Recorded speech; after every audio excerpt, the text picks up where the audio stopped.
Бедемот кој треба да биде завршен до крајот на годината ќе има форма на трапез, а внатре ќе се одлага пепелта што се добива при согорување на јаглен во процесот на производство на струја.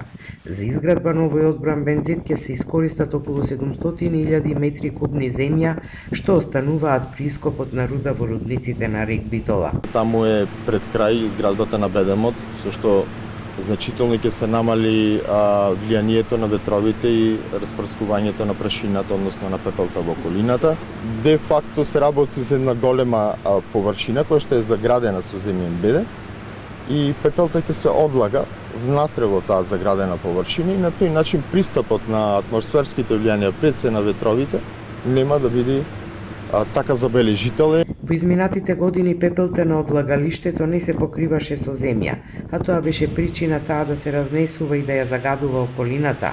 Од комбинатот велат дека интензивно се работи на надминување на оваа затекната состојба, а од 30.000 метри квадратни непокриена површина останати се уште 5.000. Никој не може во моментот на одлагање веднаш да изврши покривање на пепелта.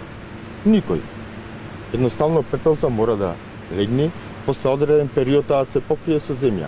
За жал, кога ќе дувни ветерот, тој не прашува во која насока и како ќе дува. Од тие причини се јавува и тоа присуство на прашина. Меѓутоа ве убедувам дека тоа е сведено на минимум во однос на тоа што го имавме како ситуација пред нецели 3-4 години.